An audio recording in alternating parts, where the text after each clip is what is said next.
Good morning, welcome to my new blog. और कैसे हैं आप सभी लोग, कमेंट बॉक्स में ज़रूर बताइएगा। और हो गई है मेरी मॉर्निंग, नहा धो करके आ गई थी मैं भगवान जी की पूजा करने, क्योंकि मम्मी है नहीं तो मुझे पूरी की पूरी पूजा करनी पड़ती है। मतलब भगवान जी को नहलाना धुलाना, टीका लगाना, उसके बाद आरती भोग, ये सारी चीज़ें। उसमें कम से कम 10 से 15 मिनट लग जाते हैं, कम भी लगते हैं, किसी दिन ज़्यादा किसी दिन कम। और मंदिर भी गंदा हो गया तो उसे भी साफ़ करना पड़ता है, क्योंकि धूल बहुत ज़्यादा जम जाती है ना, इस वजह से। और जो राधा जी है, कृष्ण जी है, वो इतने सारे कपड़े पहने रहते हैं कि उन्हीं को उतारने में बहुत ज़्यादा मेहनत पड़ती है।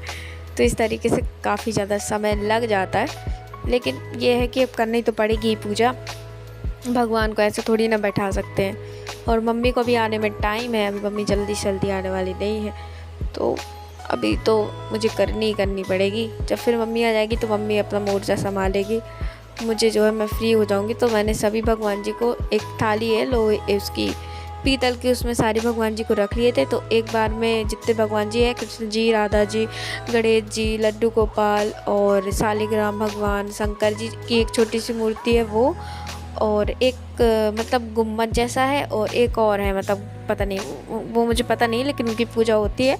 तो एक बार में मैं इन सभी भगवान जी को नहला देती हूँ, और फिर मतलब भोलेनाथ जी को अलग से नहलाती हूँ, क्योंकि बड़े हैं काफ़ी ज़्यादा वो, और कहीं गिर भी ना जाएं। आज गिरते गिरते बचे बिल्कुल, मतलब एकदम से हाथ से छूट गए थे, तो डर लग गया था कि लग तो नहीं गया उनके कहीं। तो बस इसी तरीके से सबको नहला धुला के कपड़े पहना के बैठा दिया, क्योंकि गणेश जी कपड़े पहनते लड्डू गोपाल, और राधा कृष्ण जी, और राधा कृष्ण जी के बाल भी है तो उनको लगाने में बहुत ज़्यादा मेहनत पड़ती है। मुकुट है, बाल है, और वो बांसुरी है, ये सारी चीज़ें हैं, तो जिसको करने में थोड़ा सा समय लग जाता है, लेकिन ये है कि हो जाता है। इसके बाद मैंने आरती के लिए दिए वगैरह जलाने की भी तैयारी कर दी थी, और ऊपर दिए रख दिए थे। इसके बाद मैंने कर दी थी आरती, और जितने भी फूल थे खींचे आए थे वो सारे के सारे भगवान जी को चढ़ा दिए थे। ढेर सारे फूल आ गए थे आज, मतलब गुड़हल में कम आए थे, गुलाब में 2 आ गए थे। तो एक कृष्ण जी को चढ़ा दिया, एक भोलेनाथ जी को चढ़ा दिया। उसके बाद प्लेट में बढ़िया से मिश्री का भोग लगा दिया, और ये लीजिए, आइए भगवान जी के दर्शन कर लीजिए आप लोग।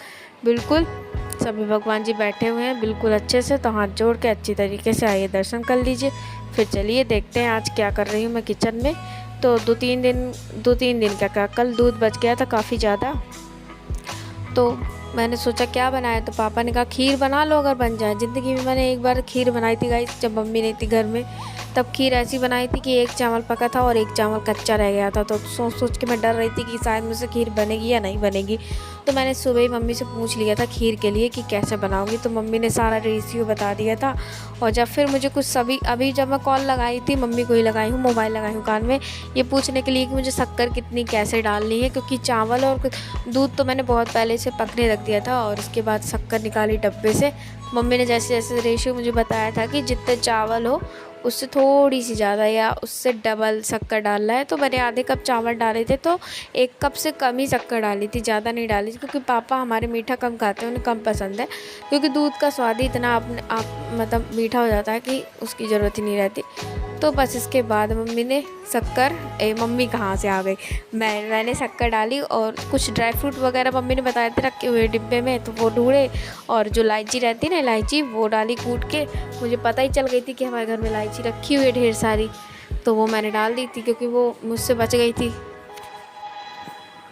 तो बस मुझसे बच गई थी इलायची, क्योंकि मैं इलायची बहुत जल्दी ख़त्म कर देती हूँ, तो मुझसे बच गई थी। तो मैंने कहा चलो कोई बात नहीं। इसके बाद मैंने सारे के सारे ड्राई फ्रूट निकाले, मतलब काजू था, बादाम भी था, और जो वो थी किशमिश कुछ अच्छी थी, कुछ में बहुत ख़राब हो गई थी, पूरी ख़राब हो गई थी, और उसमें चिरौंजी भी डली हुई थी, उसमें सूंडी हो गई थी। सूंडी देखी होंगी आपने, वाइट कलर की रहती है, उसे सूंडी बोलते हैं, बहुत गंदी लगती है, किचकिची सी वैसी कुछ हो गई थी। तो मैंने जैसे ही पन्नी खोली वो मुझे दिखी, मैंने कहा ये बेकार है।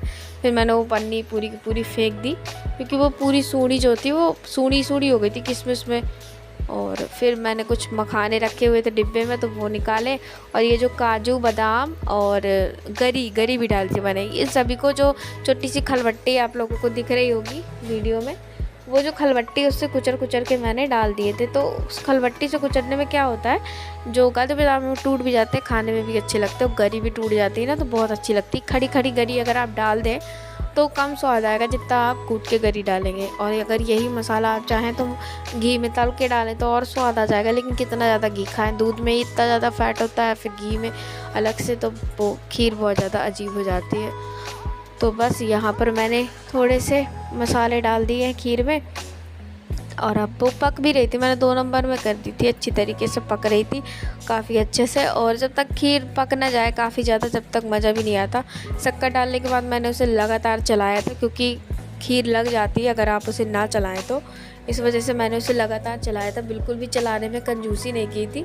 मैं उसे लगातार चला रही थी। और फिर उसके बाद जब सब कुछ हो गया तो फिर अभी मैंने जस्ट पन्नी में देखा है कि किशमिश कैसी है। थोड़ी सी किशमिश अच्छी थी, और तो वो मैंने कटोरी में निकाल ली थी, और उसको भी मैंने पानी से अच्छी तरीके से धुल लिया था, क्योंकि कहीं ऐसा ना हो कि उसमें भी नहीं, किशमिश थोड़ी अजीब भी थी, वो अजीब सी चिपचिपा रही थी, लेकिन वो ख़राब बिल्कुल भी नहीं थी। तो मैंने उसको निकाल लिया था। उसके बाद कटोरी में पानी भर के रख दिया था थोड़ी देर के लिए, ज़्यादा देर की नहीं तो क्योंकि वो फूल जाती फिर किशमिश। और यहाँ पर सारे मसाले जो पट्टी में रखे हुए हैं उनको मैं कूट रही हूँ, कूटने के बाद डाल दूँगी। और मखाने भी सोच रही हूँ मैं थोड़े से डाल दूँ। मखाने को कूटने के लिए बहुत ट्राई किया, लेकिन मखाने जो है कूटे ही नहीं।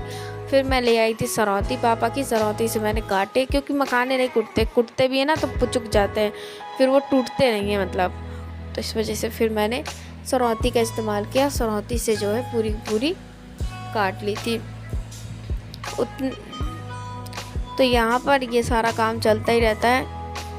और खीर बस नहीं बनाई थी मैंने, रोटी रखी हुई थी कल की, तो वो फिर मैंने आलस कर लिया और फिर मैंने रोटी नहीं बनाई थी, चावल बस बनाए थे, वो फ्राई कर लिए थे। खीर हो गया, क्योंकि मम्मी नहीं रहती ना, तो फिर जैसा भी बना देती हूँ, सबको खाना ही पड़ता है, सबकी मजबूरी है। मैं जैसा बनाऊँगी सबको खाना ही खाना पड़ेगा। तो बस वही कहानी है। तो यहाँ पर देखिए सारी खीर बनके तैयार है। तो आइए दिखाती हूँ मैं खीर कैसी बनी है। ये देखिए गाइस, कितनी अच्छी तरीके से खीर खौल रही है ना, बहुत ही ज़्यादा स्वादिष्ट और सौंधी बनी हुई थी। खाने में तो हमें बहुत अच्छी लगी। आप लोग भी आ जाइए, आप लोग भी खा लीजिए, आप लोग को भी बहुत अच्छी लगेगी। तो चलिए फिर इसी के साथ आज के ब्लॉग को भी मैं करती हूँ एंड। वीडियो अच्छा लगा हो तो लाइक और चैनल को सब्सक्राइब कर दीजिएगा। वीडियो मैंने स्लो मोशन में इस वजह से किया ताकि आप लोग अच्छे से देख लें कि मैं खीर कितनी अच्छी बनाती हूँ। और बहुत ही अच्छी खीर बनी थी गाइस, सच में एक बार खाते ना तो आप उंगली चाटते रह जाते हैं। एकदम गर्म, एक तो दूध बहुत ज़्यादा अच्छा था, तो और भी ज़्यादा अच्छी बनी थी। तो चलिए फिर कल मिलती हूँ। बाय बाय, अपना ख्याल रखिएगा आप लोग। Bye bye.